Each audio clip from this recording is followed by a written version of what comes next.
வணக்கம் உறவுகளே, நான் உங்களை என்ஆர் துபாய் அபுதாலேருந்து இன்றைக்கி என்னத்தை உங்களை காட்ட போகிறேன்னா, எங்கள் ரூமுக்கு பக்கத்துலேயே பாருங்கள் மாதுளம் செடி கண்டு வச்சுருக்கேன் பாருங்களே, எவ்வளோ வளர்ந்துருக்குன்னு பாருங்கள். பாருங்கள் எப்படி காய்ச்சிருக்குன்னு பாருங்கள். நல்லா காய்ப்பு காய்ச்சிருக்கு உறவுகளே. ஆமாம், நீங்களும் உங்கள் வீட்டுக்கு பக்கத்தில் கொஞ்சம் இடம் இருந்தால் இந்த மாதிரி மாதுளங்கண்டை வாங்கிட்டு வந்து, மாதுளங்கண்டு இப்போ எல்லா இடத்துலையுமே கிடைக்குதுங்க. நாட்டுக்கண்டும் கிடைக்குது. நாட்டுக்கண்டு வச்சா தான் ரொம்ப சிறப்பாக இருக்கும். எங்களுக்கு ஒரு இடத்துல கிடச்சிச்சு, அதை கொண்டாந்து பிடுங்கி நட்டி வச்சோம். பாருங்கள் எப்படி காய் காய்ச்சிருக்குன்னு பாருங்கள், எவ்வளோ காய்கள் காய்ச்சிருக்குன்னு பாருங்கள்.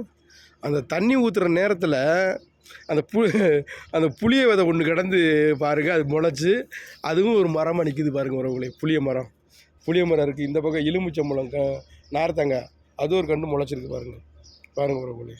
அதாவது நம்ம சாப்பிட்ற பாத்திரம் தண்ணி கழுவி ஊற்றுறது, நம்ம யூஸ் பண்ணுற பொருட்களை இதனால போடுறது, இதுக்கு தான் போடுறோம். ஆனால் தூரில் பாருங்கள் சோத்து காத்தில் வச்சுருக்கோம். ஏன்னா இங்கே வெயில் அதிகமாக அடிக்கும் உறவுகளே. அதுக்காக அந்த கண்டு வளர்கிற நேரத்தில் கொஞ்சம் சப்போர்ட்டாக இருக்குன்றதுக்காக ஈரம் காத்துக்கிட்டே இருக்கும். அதுக்காக சோத்து காத்தில் வச்சுருக்கோம் பாருங்கள். தூரில் பாருங்கள் எப்படி காய்ச்சிருக்குன்னு பாருங்கள். இதே போல் நீங்களும் உங்கள் வீட்டுக்கு பக்கத்தில் இந்த மாதிரி மாதுளம் கண்டு வாங்கி வச்சு பயன்பெறுங்க உறவுகளே. நன்றி.